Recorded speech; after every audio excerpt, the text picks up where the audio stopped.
Hello and welcome to the CBB Supershow, brought to you by the FTN Network. I'm your host, Walter Waddell, aka Dub Deuces 85, that niche sports connoisseur and CBB aficionado. Usually, you guys see me late at night, and we're talking real late, midnight, 1, 2, 3 a.m., doing our thing. But you know what? We had to hit them with a daytime show a few hours ahead of the NIT Final Four lock. We're here. We're out here. We're doing our thing.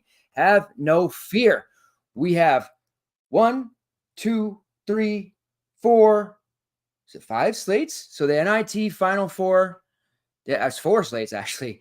And then we have the championship game, which will take place on Thursday. There will be a show tomorrow night, which will be not only covering the NIT championship, but more bracket talk, more Final Four talk. There's also the college dunk contest, 3-point shootout happening on Thursday. The McDonald's All-American game is happening today. So there's a lot. Even though we're not having as many tournament games, we still have plenty to keep us busy. The future of collegiate basketball there in the McDonald's All-Star game. Some guys going on their way out. Langston Wilson going to be in the dunk contest, former Husky, playing for UW Milwaukee. So lots of fun things there to pay attention to. And really, if you love basketball like I do, you'll be tuning into all of that stuff.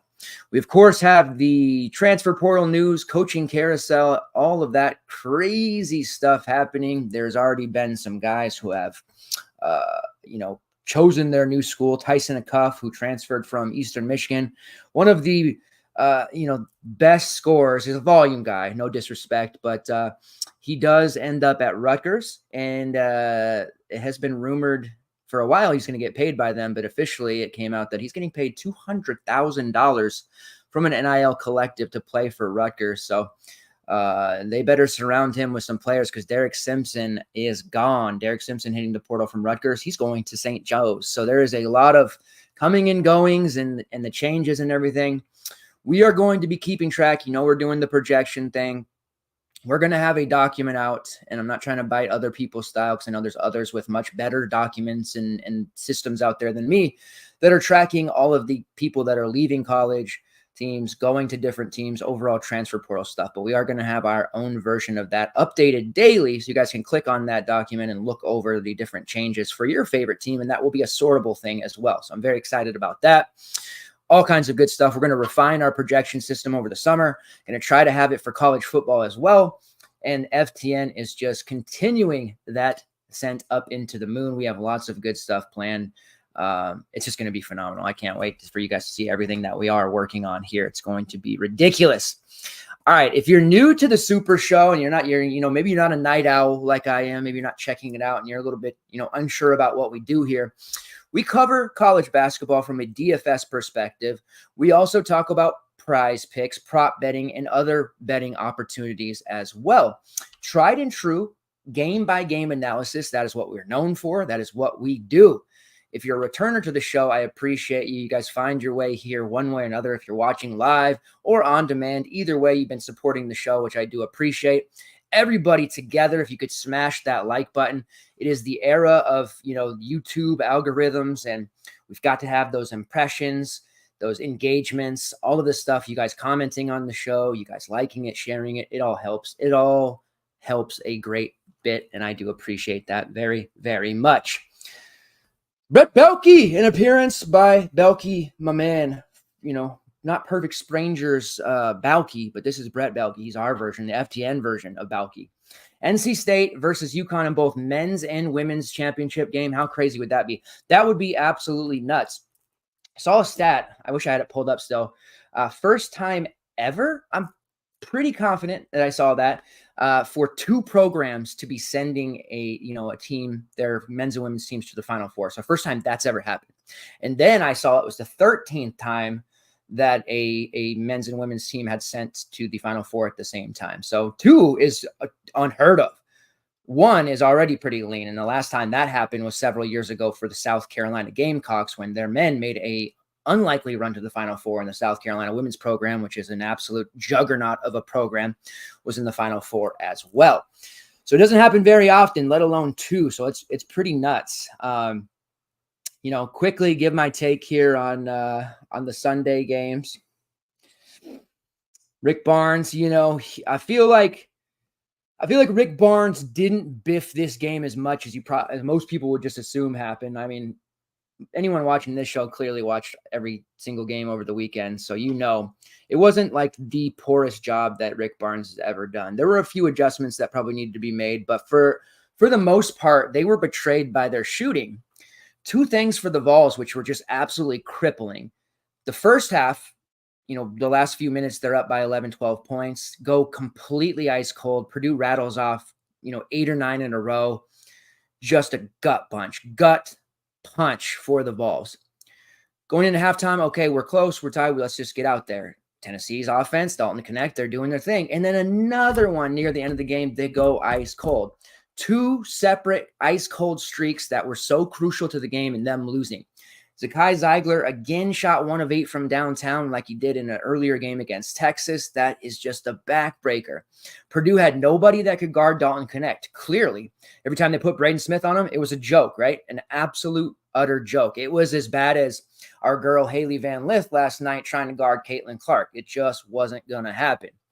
They did an okay job trying to force Dalton into some bad shots, but for the most part, the kid's just a maniac. He can score on anyone, but he needs help, right? He scored 37 points again. He was tired out at the end. Jonas Idu couldn't be on the floor, just totally, out of his element there. Idu had a nice season, but he's going to have to go over the summer, bulk up, work on his post moves. There's some development that's going to have to happen there for Idu.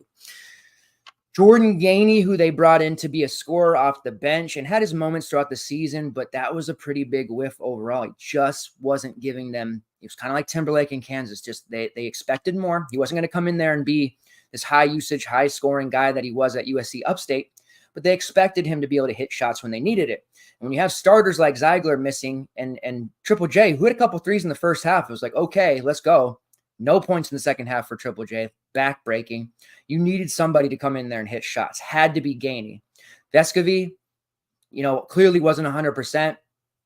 Every time I tell people, hey, just 2 or 3 years ago, Vescovy was one of the best players in the SEC. People look at me like I'm an idiot.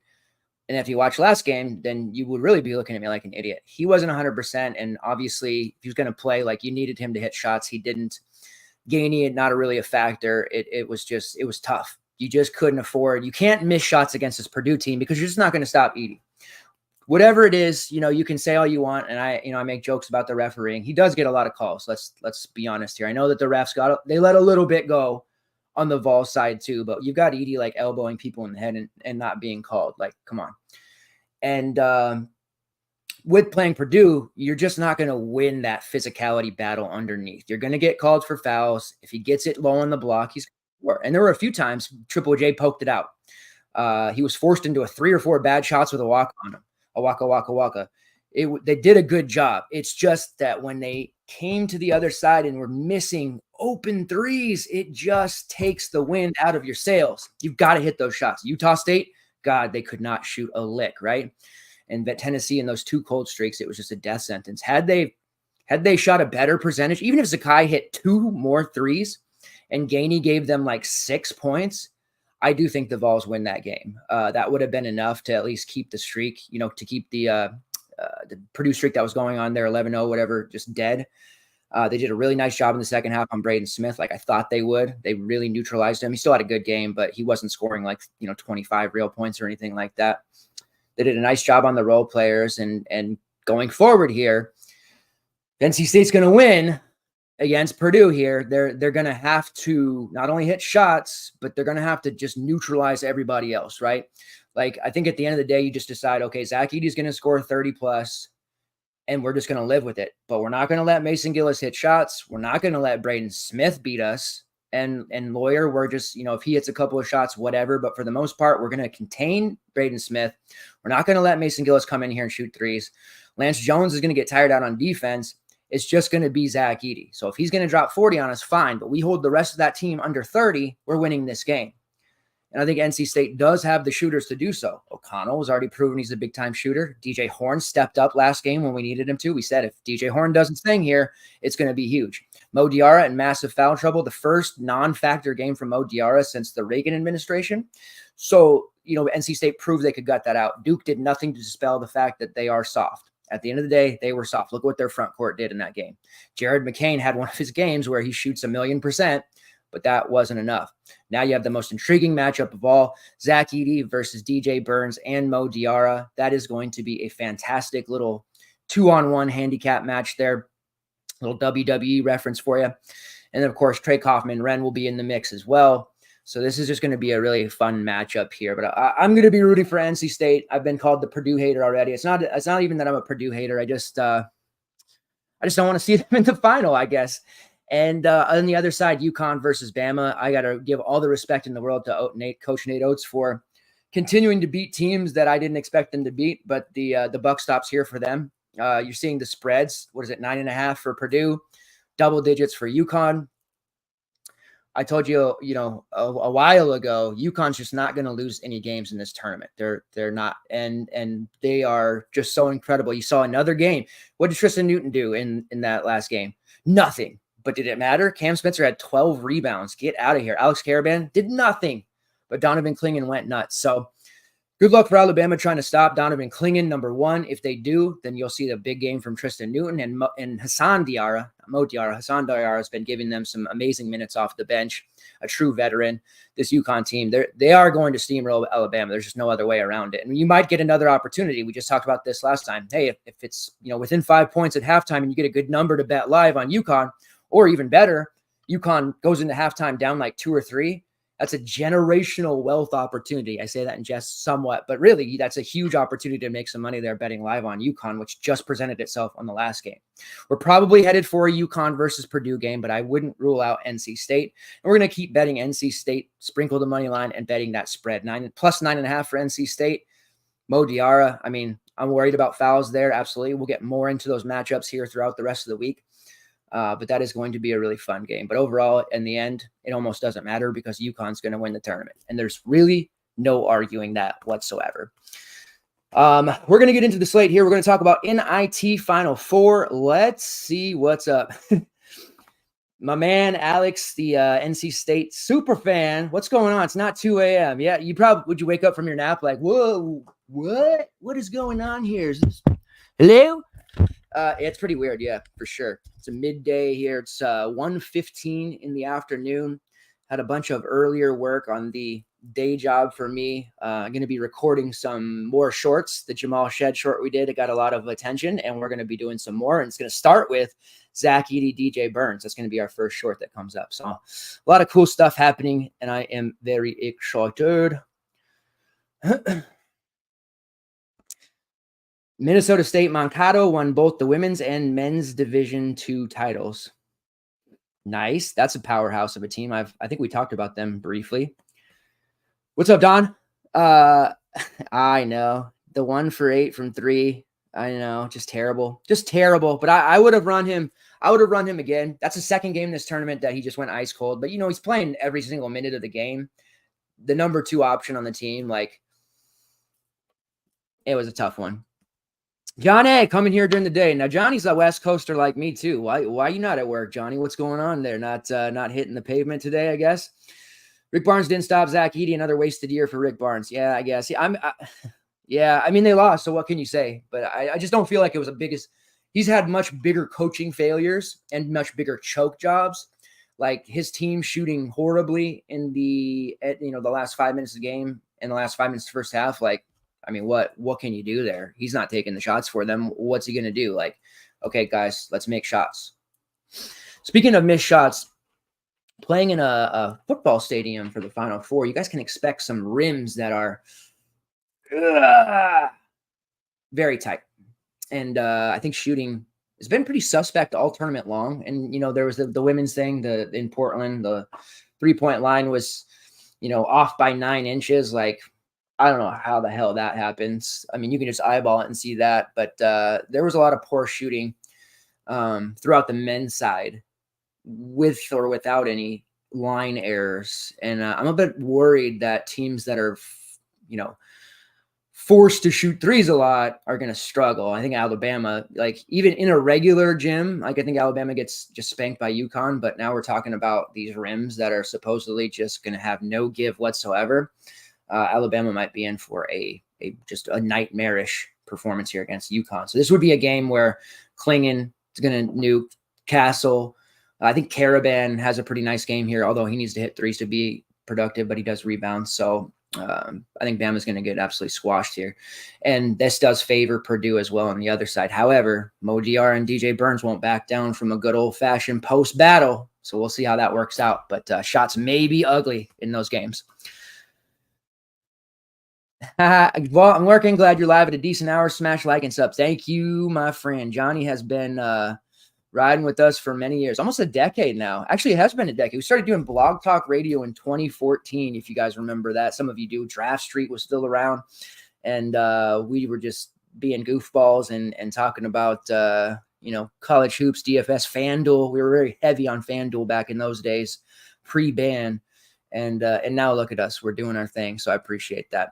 All right. You guys are here for some little NIT Final Four action. Let's talk about it. Projection sheet is out. The article for today is out. Core is out. But now we're going to talk about it. So if you guys have any last minute questions, let's get into them. Utah versus Indiana State will kick us off here. And remember, it's not in the MSG. It's not in New York, not at the Garden.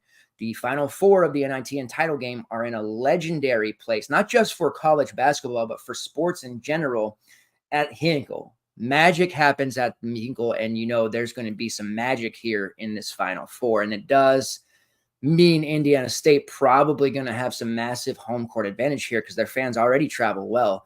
Now they're going into Hinkle where Sycamores have a point to prove. They already been talking about with Robbie Avila and the coaching staff and Jason Kent, hey, we hope the committee's watching. We hope they're watching this run. They're probably not. Don't kid yourself, Mr. Kent. But it is big that they're still alive. And if they can win the NIT, a lot of people will say it doesn't matter. NIT is, no big deal. But some teams it is. And the teams that are remaining here, maybe not Utah. We'll see. They got some portal stuff happening. But Seton Hall, you can be damn sure they're going to be working their asses off to win this award. Any team under Coach Holloway, they're playing to win. Doesn't matter if it's the CBI or if it's the NBA championship. They're here to win. Georgia, they have a really nice class coming in next year. They'll work the portal. They have a young group. Like they're a pretty favorable team heading into next year. It would catapult them into that next tier if they were to win the NIT. So you can be sure they're going to be playing hard.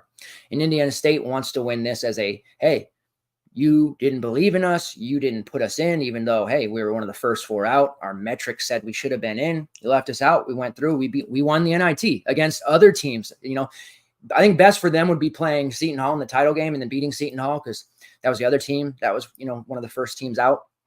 And be able to say, hey, we beat this bubble team in the title game. We deserve to be there. We should have been there. You put Virginia in. Great decision as they score, 5 points in 80 minutes. Utah, I'm not sure about. Now, Raleigh Worcester has hit the portal. He's been out for a long time, dealing with injuries and other ailments.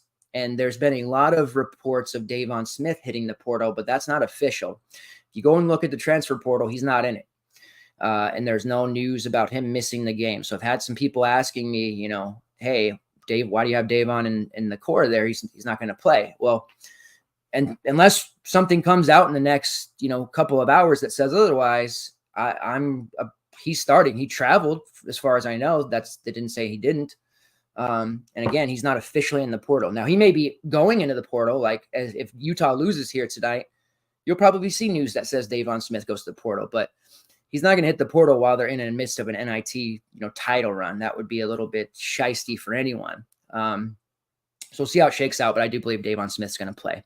With that being said, betting side, I do like Indiana State to cover 3.5, and I do like the total to hit over 163. This was the matchup I told you heading into the, quarterfinals of the NIT. We wanted Utah to win because Indiana State gets involved in some really fantasy-friendly affairs. They get into high-scoring games all the time. It is something that we are going to want to stack up. Utah, same thing. They are a team that plays at a fast pace, top 60 in the country. Offense and defense is solid, but they are habitually in these higher-scoring games, and we see Davon Smith has really blossomed into just a borderline superstar at this point after being a role player for years in the ACC. 27% usage rate. He has the third highest assist rate in the country at 43.2% and a defensive rebounding rate of nearly 19%. He is a threat to triple-double every time he steps on that floor, especially in a matchup here against this Indiana State Sycamores team that will be more than happy to play at a fast pace and score. You're looking at the Sycamores, they're 38th in overall tempo. Offensively, they're top 20th per KenPom, 109th in defensive efficiency. One of the best non-3-point shooting jump shot shooting teams. They're adequate from 3-point range, top 15 as well. And they're one of the best free throw shooting teams as well. So when these games end up close and their guys are going to the foul line, they're just about automatic from there. Highly recommend you play at least 2 Indiana State players. Won't be easy to play 3 because of the high prices. And if you want to fit Davon Smith, which at this point, I don't feel comfortable fading Davon Smith on a 2-game slate. The last NIT slate we had, we were all over him. He was like 35% and he put up a huge score. People are going to find it hard to fit his salary because of some of the other guys projecting better, but that's just a player that's going to take over this game. Perhaps you want to get a little bit cheaper. You want to play Brandon Carlson or Gabe Madsen. I don't hate that idea. Both of them have been playing extremely well in this tournament and both have upside 35 plus fantasy points at a discounted rate. 6.7 for Madsen, just over 7K for Carlson. So you can use either of those guys as well. I don't hate that idea. I'm just going to be leaning into Davon Smith quite a bit. There is value at hand here with Lawson Lovering, 5.4. It's not the cheapest price for him, but he has put up 20 plus fantasy points in back-to-back games. So you have that. And then you have value options like Cole Bajema, who's seeing significant time, and Hunter Erickson, whose minutes went down a bit last game, a tad bit concerning, but he's still really cheap, under 4 or 5. And then you have Kaiba Kaida, who has great rates, but his minutes are all over the place. So you have some various options here, but to me, Davon Smith, the clear number 1 option that I want to roster as far as pay-ups. On the Indiana State side, I'm right back on Jason Kent. I think at this point, people realize like this dude he's just too cheap. And what he's going to do. His rates are fantastic, and he contributes in all categories. Third highest offensive rating in the country, should show you something. 37% 3-point shooter on non-3-point field goals. He's shooting 75%, second best mark on 2-point field goals. That's pretty damn good. This isn't a guy that's just getting bunnies down there either. He's a 3-level scorer. At the foul line, shooting about 84%. So this is a guy that you can have on the floor with confidence. Fouls rate is just under 3.5 per game, so you don't typically have to worry about that either. True shooting percentage, get this, the number 1 true shooting percentage in all of collegiate basketball. Think of all the great scorers that are in our game right now. Jason Kent sits atop the list there. And as far as his rebounding rate, he has a massive 33% combined rebounding rate. He showed a little bit of that rebounding prowess off a couple of games ago. He's been phenomenal. To me, he is the best overall Sycamores play. I have not faded him at all in this tournament, and I do not plan to do so anytime soon. Comes with guard forward eligibility as well. So you get a nice solid player there at 7.4 into your forward slot, while still technically getting him as a bit of a guard-esque type of player. He's a wing for one, but he does a lot of guard things as well. This is a perfect matchup for him. We've seen bigs do damage against Utah. We've seen wings do damage against them, and even guards. Like Utah, just at this point, defensively, they're bleeding fantasy points to all positions. Now, I think a lot of people are just going to gravitate towards Robbie Avila. Similar to DJ Burns, there's a lot of excitement about Robbie Avila. He's taken over. He gets the nicknames Kareem Abdul-Jabbar and what is the other one? Milk Chamberlain and all these other, whatever nicknames that he's getting. He's getting a lot of attention for him in the program. That's great. So I would suspect him to be highly owned. The big decision here for me is going to be, do I roster a chalkier Avila, or maybe do I look towards Ryan Conwell, who is 8.5, only $100 cheaper, and way less people are going to be utilizing. Conwell has been magnificent in this NIT tournament and beyond, and he's been a solid source of fantasy points, scoring 30-plus fantasy points with regularity during the month of March. And into now April. He has not scored less than 30 fantasy points in any of those games, including the MVC tournament and the NIT. So he is just a fantastic player. He's playing about 37, 38 minutes overall. To me, I feel like he's a great piece of leverage to Avila. There is a legitimate chance Robbie Avila, who doesn't normally get into foul trouble, does get into it. He's going to be dealing with the legitimate, low post presence in Brandon Carlson. They also have Lawson Lovering, who tends to get a little bit aggressive. So there's going to be some physicality there that maybe Avila, like I have no doubt that he will be ready for it. He dealt with some of that against SMU. Minnesota had some guys they were throwing at him, and in the Cincinnati game, he was fantastic because they just didn't have any low post presence at all to deal with him. So I'm playing Avila comes in at 32, 35 fantasy points at 60% ownership. Conwell hits 40 at 25%. That's how I'm kind of trying to play this one tonight. Could be very, very wrong there, and Avila puts up a huge game, which is very possible. But on a 2-game slate, I'm trying to figure out where I can get slightly different without sacrificing too much upside. I think that's where we can do it. Conwell over Avila. Now, guard versus forward, that's where, hey, we got guard forward eligibility, Jason Kent. So if you don't use Avila, you slide Kent into your forward slot. Conwell goes into the utility or guard slot, actually, since they're the first game. Don't put your early guys in the utility. Bad practice. And you're good to go. Now, those are the two that I'm looking at. You might be on Avila, Kent.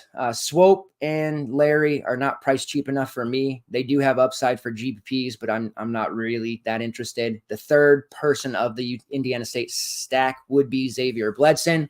He's priced at 3.8, gives us some salary savings. He only played 11 minutes against Cincinnati, but he had 15. When he's out there, he has the green light to shoot threes. And we're typically going to see him play around 18 to 22-ish minutes. The 11 against Cincinnati was a bit of an outlier because there were some foul issues there, which were uncharacteristic for him, which did cost him some minutes. I think if he gets closer to 20 here tonight, we're going to see him easily beat 4X at 3.8. So I'm going to play Bledson as well as one of my main value pieces here. And that's how I'm going to approach this game. Before we move on to the next one,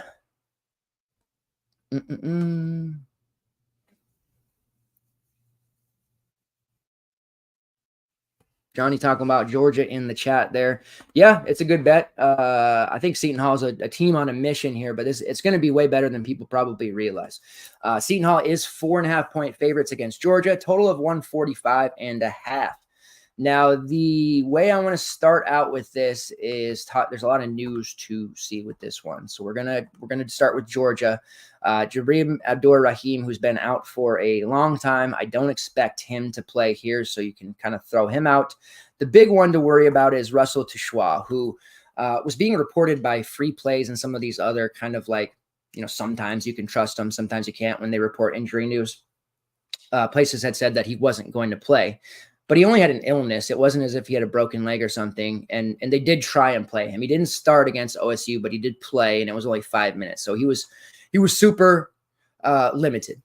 His price drops to 5.1. If he were to get back in the starting lineup, there would be merit to using him. But I almost wonder if they stay on Frank Anselm as a starter because he's been so very good. 27 minutes against Wake Forest, 2 points, 8 rebounds, 3 assists, 2 blocks, and a steal. 22 fantasy points. Then in 27 minutes against OSU, he was all over the place. Big reason they were able to eke out that win. 10 points, 10 rebounds, a block, and an assist. Did end up with 4 fouls, but he put up 27 at 3.8K. Now he's only 3.9. The problem becomes if Frank doesn't start, they put Russell back in, then we might have to pull back a little bit. He's still relatively cheap at 3.9, right? And it would be real head scratcher to thus not utilize him at all. It's very questionable sometimes when you see these kids playing so well and it's like, okay, our guy's back. Let's go back to playing this guy 2 minutes. And it's like, why? He obviously proved that he deserves minutes. What's more likely to happen is that they end up splitting, which really, even at 5.1, hurts Tshwa to a high degree. Frank's still in play there at 3.9. And you also have Jalen Deloche at 3.6, but he's probably looking at less than 15 minutes. So it's even harder to try and play him. All of those guys, Frank and Deloche, are in consideration for value. And right now I'm running Frank as a core piece with the expectation that Georgia is going to keep starting him. If they don't, we'll have to, maybe pivot a little bit. And we're hoping that Indiana State game ends in time to where we do get those starters for Georgia, at least relatively strong news one way or another that, hey, Russell's back. He's been practicing all week. Hey, he's going to play full minutes or something like that, right? We may or may not get that information. And at the end of the day, I might just end up playing Frank anyways and hoping that he's going to play at least 15 because at 3.9, I can take a 3X score from him and still score on this 2-game slate. So that's kind of where my head's at on that injury situation or those starters. Now, the Georgia guards are really difficult to peg on a game-to-game basis. If you played Blue Cane on the last Georgia slate, you probably profited. If you played Silas Demery, you didn't. And that can very easy flip-flop here today. Kane is 5'9", Hill 5'8", and Demery 5'7". Then you have Noah Thomason up there at 6'4". Not really a factor for me. He's been good, but I don't know that he does all that well against this Seton Hall perimeter defense. If you want one of the Georgia guards, I do lean Demery at 5'7". He's typically more involved than Hill and a little bit more consistent than Kane. Both are younger players, part of this nucleus for next season, along with Dylan James, who I love. He's down there at 4'8" as a cheap forward if you need him. But they are mostly large field GPP looks. Hard to trust any of them. And like I said, I'm on Demery this time. He's probably not going to make my main anyways. But as far as that group goes, I'm playing Frank and a little bit of Demery, maybe a sprinkle of Blue Kane. On the Seton Hall side, there is no Isaiah Coleman. He did not travel for this one, so he is out. That means Jaquan Sanders should absorb some of those minutes, as just like last game. And then as far as Elijah Hutchins-Everett goes, he's dealing with the upper body injury. That cost him the game against UNLV. He has been practicing. It sounds at least encouraging that he's going to play. He's not a starter, so you won't be able to base anything off of that. But he's right there in that group at 3.5K next to Frank Anselem and Jalen Deloche as a value forward. Like at this point, let's use Xavier Bledson as one of our values, but we're going to have to use one of those other guys in that 3.5 to 4.5 range to fill out that lineup and allow us to pay up for who we want to pay up. So that means we're going to have to take a shot on a Hutchins-Everett or Deloche, or just be stubborn and play Frank and hope he starts. That's kind of how we're going to have to play this. And you may end up having to play a third value. So you're going to get a little dicey here, but there are those solid pay-ups that if we get them right, it won't matter what some of those values do. Jaden Bediako at 5'2". He's back, healthy, good to go. He's playing through foul issues, 26 minutes against UNLV, 4 blocks, 11 points, 4 rebounds. At 5'2", I expect him to be one of the higher-owned forwards on the slate. He's not the most exciting player, the highest upside, but he's just really pretty safe at that price point going up against a Georgia interior that doesn't scare anyone. Neither does Seton Hall. And that's why I'm leaning towards Georgia forwards too. Both of these teams throughout the season have really bled fantasy points to opposing big men, and the interiors are going to do damage. There's going to be a lot of rebounding opportunities, and Bediako should, barring foul trouble, be able to put up 20-plus fantasy points with relative ease, and one of those Georgia forwards will do the same as well. Now, you have a decision to make. Adewusu at 6'3", he's fine as a mid-range guy. Alamir Adaz at 7'2", that's just too high for me. If he goes for 50 tonight, whatever, I'm just rarely playing him. So it comes down to Dre Davis, who also comes to guard forward eligibility, which is nice, and Kaderi Richmond. Richmond at 8'9", Davis at 8'3", $600 price difference, not a huge amount. Richmond has, some of the best upside in the entire country, but he also comes with his downside degree. And especially when he's chalky, I tend to lean elsewhere if possible. There is a bit of a narrative here. Dre Davis is from the area, near Hinkle. He has a ton of family at the game tonight. His parents won't be there. They had scheduled some kind of overseas trip his dad gave to his wife. And they didn't know that they were going to be in the NIT or whatever. So they're not going to be there. But everybody else in his extended family and friends and people that he grew up with are going to be at the game. So you have that bit of a narrative. Sometimes when people have family and they're back to the place that they grew up, they tend to explode.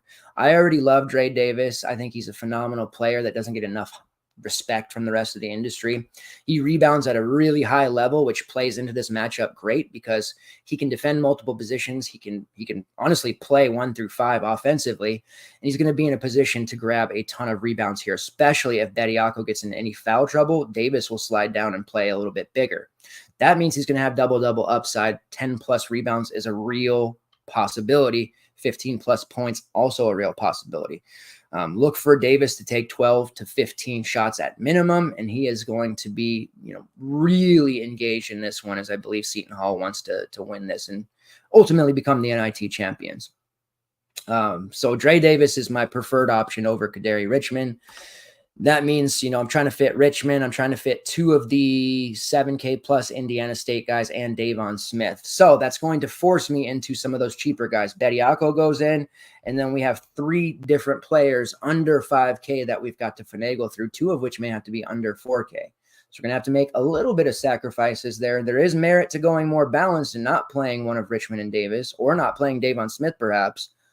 But overall, I think that's the ticket, how we want to do it, because those guys all have 40-plus upside, And those mid-range guys, maybe if you get a couple of 20s, it's just not going to do it. So the hope is Frank starts. The hope is Hutchins Everett gets like 18 to 20 minutes. And if so, we're good to go. And of course, a big game from Xavier Bludson as the cherry on top would not hurt one bit. So core-wise, we are going to be here. Jaden Bediako at 5'2", just very simplistic play. Not playing him because he's going to be chalk, but just because he fits the lineup easily, and it's kind of one of those spots where I just don't have to worry about. Like, give me the 20 points and let's move on. You gave me 30 today? Awesome. You're 80% owned? Whatever. Second core is going to be Jason Kent. I absolutely love Jason Kent. I think he's such a phenomenal player overall. Guard forward eligibility. It's just way too cheap for him, and we've seen him play some really strong games here in the NIT. The Cincinnati game, it was a little lower for him at 28 fantasy points, but if we're talking about, hey, 28's a bad game for a guy, like, I'm just going to roster him. We saw him put up the 53 against SMU. He was ridiculous there. Followed that up with a 16-11 double-double against Minnesota. He's just a great overall play. So Jason Kent, core play number 2. And then the third member of the core, I have changed from the article. The article I had Frank Anselm over Jaden Bediako, but I'm starting to get nervous about the news there. So that's why I put Bediako over him. Third member of the core is going to be the tippy top of the mountain here, Davon Smith as my pay up. He's just going to take over here, regardless of whatever portal business is going on, if he's going to go in or not. Like, that's just irrelevant to me. I think he'll be focused here. And if he is going to go in the portal, this is a good opportunity for him to get one more game onto tape about what he can do, leave a lasting impression, or perhaps even if he's going to try and go to the NBA draft in what most are considering one of the weakest drafts of the past, couple of decades. So Jason Kent, Jaden Bediako, and Davon Smith as our core. That's how we're going to roll it. And then prize picks wise, I had 2 that I'm very, very high on. Jason Kent over 14.5 points. That's also a prop that I hit over on DK Sportsbook. Also over 23.5 points, rebounds, and assists. And then Jaden Bediako over 15.5 PRA. Should be able to hit 20 there against Georgia. And then one other one that, just pull it up, make sure it's the right number on DK.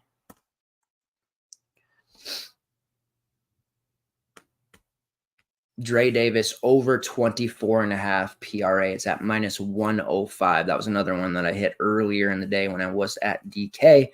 In between the day job, it's real close to the sports book. So, I pop in there and say, hey, once in a while. And that was one that I really liked. I just think Dre Davis is going to play up to the home crowd there. And he should be able to put up like an 18-10 type of game, especially if Bediako gets into any trouble. So we'll see how that plays out.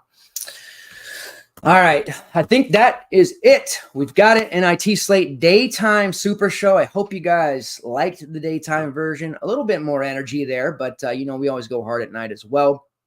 We'll be back tomorrow night to cover the NIT Championship game slate. We'll also be more Final Four talk for Saturday and a bunch of other things coming out, like some YouTube and TikTok shorts, also on IG, covering players to watch for the Final Four, starting out with DJ Burns and Zach Edey. Once again, on your way out, please, if you haven't already, slam that like button, and I will see you guys tomorrow later in the evening. Best of luck tonight. Let's get those green screens and those trips to the windows. Take care.